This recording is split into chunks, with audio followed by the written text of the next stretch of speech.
At narito na naman ang mainit na balita mula sa mundo ng politika. Isang nakakagulat na balitang umabot sa atin mula sa bansa ng Thailand. Ayon sa mga ulat, naaresto umano si President Coutinho Norte Jr. at ang kanyang asawa si First Lady Lizata Nasmugs sa isang operasyon ng mga otoridad sa Bangkok, Thailand. Ang dahilan ng kanilang pagkakaaresto, ayon sa mga report na hulihan daw sila ng pulveron sa kanilang gamit sa isang routine na pag-check ng mga customs. Isang opisyal ng Thai Customs ang nagkumpirma na nakatagpo sila ng mga substansya na nagpositibo umano sa pulveron sa mga bagay ni na Marcos at ng First Lady. Inaalam pa ng mga otoridad kung anong klase ng droga ito at kung paano ito napunta sa kanilang mga gamit. Ayon sa mga saksi, nagkaroon ng tensyon sa pagitan ng mga tauhan ng Embahada ng Pilipinas at mga Thai officials matapos ang insidente. Samantala, ang palasyo ng Malacanang ay agad na nagbigay ng pahayag ukol sa nangyaring insidente. Ayon kay Press Secretary, ang mga aligasyon laban sa Pangulo at sa kanyang asawa ay walang batayan. Aniya, ang pagkakaaresto ay isang uri ng misunderstanding na agad nila itong aayusin. Subalit may mga kritiko na nagsasabing dapat magbigay linaw ang gobyerno sa kaganapang ito upang matiyak na hindi malalagay sa alanganin ang imahe ng bansa. Sa ngayon, patuloy ang investigasyon ng mga otoridad sa Thailand at ng mga ahensya ng gobyerno ng Pilipinas upang matukoy ang buong detalye ng pangyayari. Sa kabila ng mga kontrobersiya, siniguro naman ng mga eksperto na magiging transparent ang proseso at susundin ang mga tamang hakbang upang maprotektahan ng karapatan ng mga suspect. Hanggang sa ngayon, patuloy ang pag-monitor natin sa mga kaganapang ito. Nasa kamay na ng mga otoridad ang susunod na hakbang at inaasahang magiging malinaw ang sitwasyon sa mga darating na oras. At yan nga mga balitang ating pagkakatutukan, at kung bago ka pa lamang sa aking channel ay huwag kakalimutang mag-like, share and subscribe para updated ka sa aming mga bagong balita dito sa Tatak Pinas.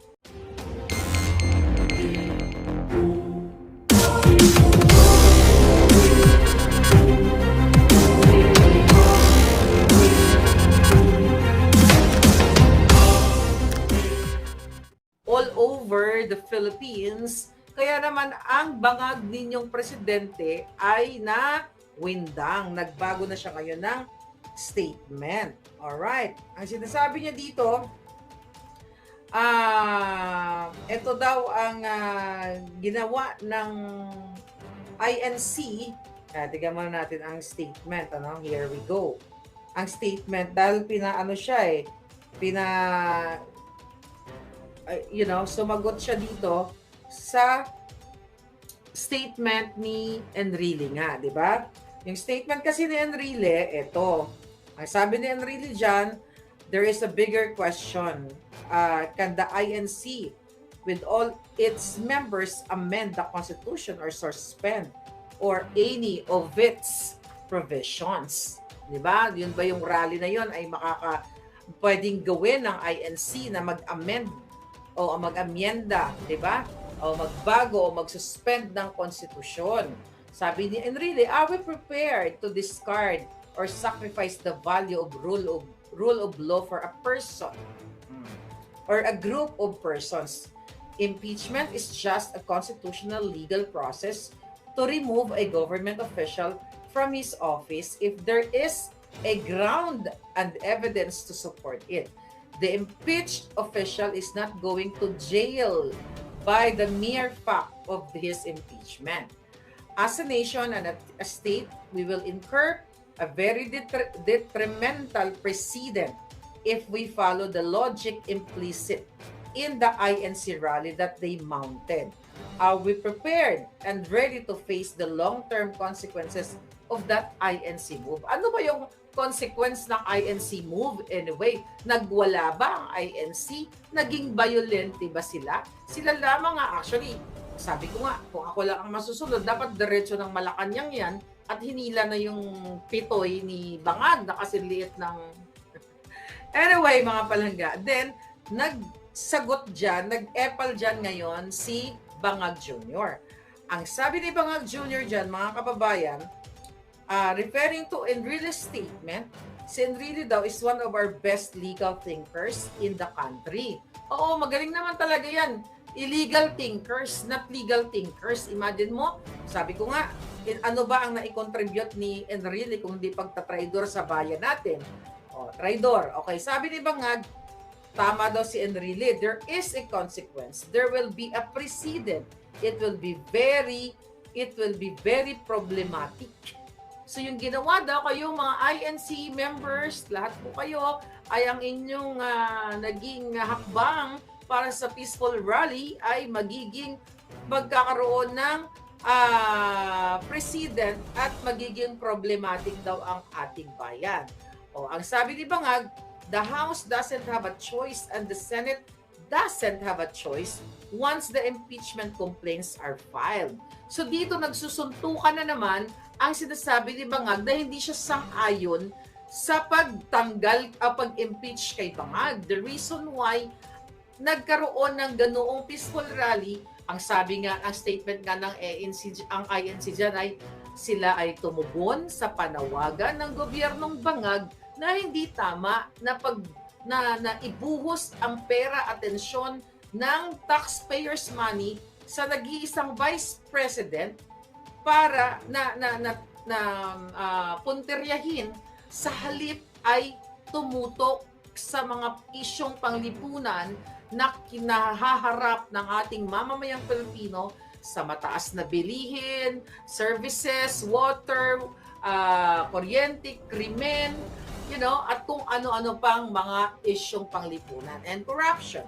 Then sabi dito ni Bangag, in fact, as a practical matter, papasok na tayo sa campaign period.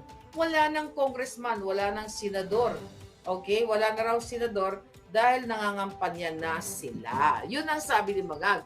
Alam mo, dito ay makikita mo na natatakot sila. Umiikot ang tumbong ni Bangag. Teka lang at medyo umiikot ang tumbong ni Bangag at ni Enrile dito sa yung mga Bangag na yan, dito sa 1 million march or 1 million rally, peaceful rally na naganap nga dyan sa Quirino Grandstand na hindi nga satisfied yung taong bayan kasi akala ng taong bayan ay diretso na sila sa Malacanang at sasabayan na ng mga bruskong-brusko para tuluyan na silang mawala sa mundo ng pagnanakaw. Kaya naman, yung sinasabi ni Bangag na problematic president, actually, si Bangag at ang gobyerno niyang mga kawatan ang nagbibigay ng problematic president sa inyo, sa taong bayan, sa mamamayang Pilipino dahil sa kanyang pagngiwi, sa kanyang pagiging addictus benedictus, sa kanyang mga polisiyang pangmangmang o pang-adik lamang. So yun ang totoong problematic president. Lahat ng ginawa ni Bangag, ang korupsyon, ang pangidnap nila sa anak ni Distressed Mother, kasabwat si Teddy Boy, si Lisa Tanas, isap, kung sino-sino pang kinasabwat nila, DOJ, DFA. So yun ang totoong problematic president na nagbibigay ng problema sa ating bansa. Imagine mo, no less than the president and the first lady ay sangkot sa kidnapping, sa smuggling at kung ano-ano pang kadyotahan. Yan ang totoong problematic president, Bangag. Bangag na bangag ka dahil wala ng pag-asang ang taong bayan na sumunod kayo sa batas dahil hawak ninyo ang batas. Wala ng batas sa Pilipinas, wala na kayong kinatatakutan. Kaya nga dapat nga mag-speak up na ang taong bayan at ang mga polis at ang mga sundalo ay dapat ay panagutin sila dahil ngayon kayo mga palangga, dahil hindi kayo kumikilos para kampihan ninyo ang taong bayan at labanan ninyo ang korupsyon ng gobyerno ni Bangag. Yan ang totoong problematic president since day one na umupo si Bangag dahil kitang-kita nyo naman na transparent ang kanilang pagnanakaw. Kitang-kita nyo naman mga brusko na dapat accountable itong mga hinayupak na ito sa paglalanse sa taong bayan. Sila ang tunay na nagbibigay ng problema, hindi yung INC. Nang gulo ba ang INC? Ang tunay na binabanggit ni Bangag na problematic president ay yung ginagawa niyang hindi niya alam, sabi nga ni Inday Sara, ay hindi niya alam kung papaano maging presidente kasi wala siyang leadership. Kasi ang favorite thing to do niya ay suminghot-singhot lang ng pulburon. Wala siyang utak dahil nasunog na ng pulburon. Pirma-pirma lang, basa-basa lang, ngiwi-ngiwi lang. Yan ang katotohanan, mga kababayan. Kaya yung mga sinasabi nila dito sa INC rally na problematic president, mga sinasabi ni Bangag, natatakot sila dahil nakita nila yung dami ng tao. Sabi ko nga sa inyo kagabi, yung nakikita ko, yung opinion ko sa nangyari sa peaceful rally, ito ay statement na kayong mga bangag, ayusin nyo yung pamamahala ninyo. Itigil nyo yung pagnanakaw, iligil nyo yung panggigipit, o lahat ng kadyatahan ninyo, or else, mas marami pang magsasalita sa kalsada. Diba? Yun yung nakikita natin kasi wala ng tiwala ang mamamayang Pilipino sa inyong mga bangag. Yan ang tunay na problematic, hindi president, ikaw ay problematic president. Diba? Hindi president problematic president dahil punong-puno ng problema ang ibinigay mo sa taong bayan. Ngayon, mga palangga, ano ang breaking news natin? Okay? Another problematic. Alright? Okay. Hindi kayo gumagalaw dyan. Okay. Here we go. Habang tayo ay problematic, kayo dyan, wala kayo masaing, wala kayo pambayad sa kuryente, pambayad sa tubig, pang tuition pinang-anak nyo, pang ospital, lahat ito'y nararamdaman ninyo. Ang inyong mga cabinet secretaries, mga palangga, the other day pala, ay lumilipad na papuntang Thailand. Sa Koh Samui. I don't know kung tama yung pagkipigas ko. Sino ang taga-Thailand dito? Okay, bibigyan ko kayo ng homework, ha? Bibigyan ko kayo ng assignment. Okay, Miss Cathy Binag, you're here. Bibigyan ka ng assignment palangga. Okay?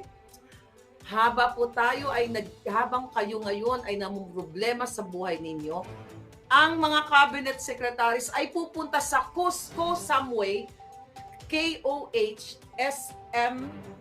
KOHSAMUI, kung para siyang counterpart ng Maldives, di ba? You know Maldives. Ano, tama? Koh Samui? Or whatever, I'm not Thai naman. Sa Koh Samui, okay. Alright? Koh Samui, okay. Koh Samui, basa ko. Anyway, hayaan mo na. O, Koh Samui, di Koh Samui. Anyway, so ngayon, the other day, tama yan. Ito, yan yung spelling. O, yan. Ayan. Koh Samui. Okay? So, Samui. Sabi ni Marides. Okay, here we go palangga. Habang kayo, dahil weekend ngayon, habang kayo ay naghihirap, ang mga cabinet secretaries, gamit ang pera ninyo, ay pupunta, o iba, nauna na sila, dahil a-attend sa kasal ni Altengco. Multi-million ang kasal sa Thailand, Bangkok, Thailand. Yes, sabi ni Cathy Binag, andito pala si Palangga. Okay, yaan. O, alam mo ba yung Palangga? Baka naman pwede kang maghanap ka ng invitation ng mga kakachikan gumbo mo dyan. Ang question ko, di ba sino si Altengco? Siya lang naman ang PAGCOR chief. Siya lang naman, at ayon nga yan sa ating mga puting ahas in the past, ay kumukolekta si Lisa Tanas sa PAGCOR ng 100, noon pa yun itong balita ko sa inyo, pag-upo pa lang nila, 150 million a week si Lisa Tanas sa PAGCOR. Hindi ko lang alam ngayon kung magkano na ang kolekta ni Lisa Tanas. Kagabi, pinag-usapan natin na gusto nilang i-privatize ang casino kasi si Lisa Tanas ay kukubra din. At sino ang nasa PAGCOR? Si Altengco. Now, ngayon ikakasal ang anak ni Altengco diyan sa Bangkok na yan, sa Koh Samui na yan. Sabi ni island daw yan. Yun na nga, island yan. So ngayon, ito yung duty ninyo para sa taong bayan. Lahat ng nasa Thailand, total weekend naman, pumunta kayo doon. Mag-picture kayo, videoan ninyo, isend nyo sa akin. Andyan naman yung ating email, Maharlika Network, o i-post ninyo. Dahil hindi lang po cabinet secretaries ang pupunta dito, pati mga kongresista at mga senador na invited dito sa kasal ng anak ni Altengco. Question: hindi ba ang kasal ay milestone yan ng buhay mo? Napagod na ako sa kapupudpud. Hinanap ko ang Facebook ng anak niya. Diba? Hinanap ko din si Altengco. Wala akong makita na early announcement. ang kasal ipinagmamalaki yan. Yes, mag-claim po kayo going to Koh Samui, sabi ni You and Die in Thailand. O yan. So, di ba, ang kasal yan ay pinangangalandakan yan. Lalo na kung official ka ng gobyerno. Di ba? You're very proud. Lalo na kung pinaghirapan mo yung perang pinanggastos mo sa kasal. Unless na lang kung ang paggagastos sa kasal ay ninakaw sa kaban ng bayan. Di ba? So, yun ang titignan ninyo. Kung ang kasal ay pinaghirapan mula 5 duling hanggang sa kaduluduluhan, dapat yan very proud ka. Pero kung ang kasal, ang pinanggastos ay pera ng taong bayan, ay itatago talaga yan ng ikinakasal. So ngayon, ang tanong ko sa inyo, papayag ba kayong nagugutom kayo dyan ngayon? Wala kayong pambayad sa kuryente. Hirap na hirap kayo, nagkakapatayan, may bago ako nakita, estudyante, hinablot na naman yung ng riding in tandem, yung kanyang telepono, 'di ba? Ng mga bata pa rin daw yung mga teenager pa rin yung nanghablot, nagbabalikan na yung krimen. Samantalang ang mga cabinet secretaries ninyo, nagtatago sa inyo. Ang mga kongresista, ang mga senador, itinatago, takot na sila mag-post. Kasi nga naman, ang gagastusin nila ay pera ninyo. Imagine nyo, very expensive yan. According to our source, napaka-expensive ng lugar na yan. Maldives. At lahat halos na mga hotel doon sa island na yon, nakabook na sila. Kaya panawagan, dyan sa ating mga kababayan, dyan sa lugar na yan, ay mag-snapshot kayo. Picturean nyo, videoan nyo, at isend nyo sa amin or i-post niyo ng bonggang-bongga. Alright? Sabi ni Rio Brown, isang draw lang yan sa loto. Sold na ang gastusin. Okay? Okay. Now what, mga palangga? Papayag na lang ba kayo? Ang napag-alaman natin, 5 days sila nandoon. Alright? Shout out sa mga Filipino singers dyan sa Koh Samui. Samui, paki-take ng video picture, sabi ni Eds Villamor. Sa airport pa lang, videohan nyo na, picturean nyo na. Kung kayo ay concerned, di ba kayo ay dapat ay magiging citizen, ano tawag sa inyo? Mga volunteer kayo, di ba? O kayo ay mga social media volunteers. Di ba? Kasi di naman yan iuulat ng mga mainstream media. At sabi ko nga, halos lahat daw po doon na mga hotels, na mga 5-star, o kung may 7-star hotel doon, ay nakabook ang mga politiko. Saan sila kumuha ng pera, mga buwaka ng Genemis na ito? Di ba? Pera nyo yun. Doon sila, nagdadala sila. Kaya tignan ninyo, imbes na magpakasal sa Pilipinas, ang daming island sa Pilipinas, ang gaganda. Maari, iniiwasan nila yung scrutiny ng mamamayang Pilipino kasi nga naman mapipicturan sila dahil walang nakakalusot eh. Nung Duran-Duran, di ba? Nakalusot ng may nakuwang picture, may naisend kay SAS. So yun, maari yun ang kinatatakot nila. Kung pera mo to, bakit kailangan mo yung sekreto? Kasi kung pera mo yan, nakita mo yan, mga proud, yung mga kinakasal, di ba? Proud sila, ahead of time, ina-announce para may day 1, day 2, day 3, may mga ganun-ganun. Pero ito, bakit ito tinatago? Bakit itinatago ni Bangag? At saka si Bangag, si Tambaluso, si Lisa, pupunta din doon. Recently, chinek ko ang presidential communication, nag-speech pa si Bangag, di ba? Nagkaroon pa siya ng mga parang press-on. Mamaya, I think Friday dyan, mamayang gabi, or baka ang kasal yata is Saturday. I'm not sure kung Saturday or Sunday, Kasi nagpapahanap pa ako ng invitation. Okay, shout out naman dyan sa mga politikong naimbita na may pagmamahal sa bayan. Baka pwede kayo mag-send ng invitation. Ito lagi yung sinasabi natin, mga palangga. Kawawa kayo. Sabi ni Palangga Cathy Binag, ordinary rooms sa mga hotels na yan na may discount is 25,000 up. Have you been there, Cathy Palangga? Ako nakarating ako sa Thailand pero hindi ko alam na may mga ganyan palang hindi naman 2 days lang naman ako doon. Hindi ako masyadong nakapag-explore, I believe. So anyway, 25,000 pesos per day. That's only $400. Nung pumunta kami ng Paris, gumastos kami $700 per day. Pero hindi yun pera ng bayan. At hindi ako mahiyang sasabihin sa inyo kasi hindi nyo pera yun, hindi yun pera ng bayan. Pero ito, that's only $400 nga lang, di ba? Malo mo. Pero anyway, pinakamababa yun, sabi ni Cathy. Anong ikakahiya mong gumastos ka ng 1,000, 2,000 kung iyon ay pinaghirapan mo, kung hindi mo ninakaw? Di ba? Pwede ka mag-show off, mag-emote-emote, mag-reels ka, kasi pera mo yun. Pero kung ninakaw sa kaban ng bayan, katulad ng mga cabinet secretaries, mga kababayan, bakit ito sekreto? Dapat proud sila kung ito ay pera nila. Imagine mo, nung bago magpasko, may panawagan pa si Bangag na dapat daw hindi yung mga government institutions ay hindi dapat nagpapabongga o fabulous na mga party kasi nga, galing sa baha, galing sa kalamidad, mahirap ang Pilipinas. Pero yun ay bullshit lahat. Kadyutahan lahat ng presidente niyong Bangag. Mamayang gabi, abangan ninyo, dahil confirmed ito, A1 information ito. Mamayang gabi, baka lilipad na yan sa Thailand. Dahil nandoon na ang mga cabinet secretaries na una na, nag-i-enjoy na sila doon. Pera nyo to.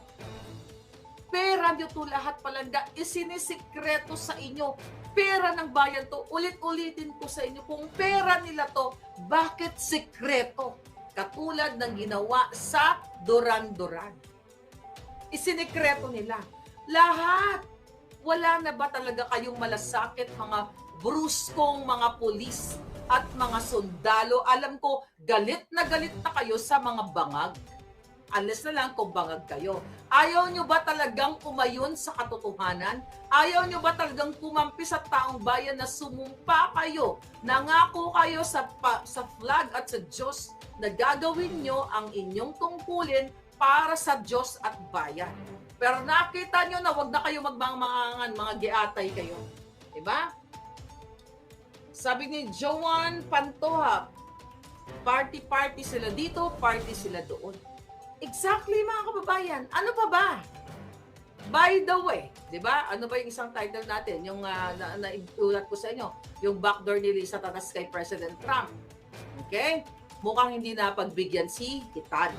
Okay? Si Lisa Tanas. But anyway, balik muna tayo dito sa Thailand na ito. Okay? Nakikita nyo ba, mga palangga? Sabi ni Philippine Shield kasi mga nasa Comelec incompetent pala yan. Sila sa 166 million. Ayan. Ayan, ano maya, pag-uusapan namin ni Atty. Glenn Chong yan. Babalik ako. Babalik kami mamaya, mga palangga. So anyway, araw-araw tayong may expose halos dito. Ibinibigay ko sa inyo kung ano nangyayari. Yun nga, yung pagbabackdoor ni Lisa Tanas, pumunta ng Amerika. Sabi ko sa inyo kayo dyan, pag nakita nyo si Lisa Tanas, kayo sa airport, lahat yung mga hayop na yan, okay? O by the way, kumusta naman? Yung anak ni Lisa Tanas, si Simon. 4 days, 5 days ago, kasama mo si Lumagi at saka sila Michael. Saan kayo pumunta? Nasa lounge kayo. May nagchika boom sa akin. Ang anak ni Lisa Tanas, yung BIR chief. Hindi, yung asawa pala, si Carmela. Okay. Anong ginawa ninyo? Ano na naman ang hinakot ninyo? Kasama pa si Michael Ma. Kailan yun? Nung January, I think, 12 dyan sa Pilipinas. January 12 sa Pilipinas. Ganito po kayo paglaruan ng gobyerno ni Lisa Tanas at ni Bangag. Ngayon, sinasabi ko sa inyo, yung ginawa niyang backdoor ay para umarte-arte, magdrama-drama, para imbitahin si Bangag Jr. sa inauguration ni President Trump. Ngayon, anong ibig sabihin nito, mga palangka? Siyempre, ito ay kanilang, what do you call it? Ito ay optics ni Lisa Tanas. Diba? Desperado na kasi ito, mga palangga Napaka-desperado na ni Bangag. Siyempre nga naman, kung mapagbigyan, sasabihin niya, okay, tamo, si Bangag, ang asawa kong Bangag, ay inimbitahan. At hindi ito maganda. Ayaw ni Trump yan. Magkakaroon ito ng epekto sa ating diplomatic relation. Di ba? Kasi bakit itong mukhang mukhang palakang na sub yung palakang si Lisa Tanas, 'di ba? Yung butod na kagiron. Okay? Ang butod na kagiron, ito ba siguro sabi ng mga tao ni Trump, ito ba yung asawa ng addictus? Mukhang natuyot na ng alak at addict talaga, no? Si Lisa Tanas, sino 'yan? Mukhang ayun nga, mukhang may galis or kagiron. 'Di ba? Anong ginagawa nito dito? Desperado na ba ito? Kasi ang purpose niyan para makakakita sa buong pang-international, oh wow, si Bangag Jr. ay naimbitahan. Yun ay gusto lang niyang ma-recognize.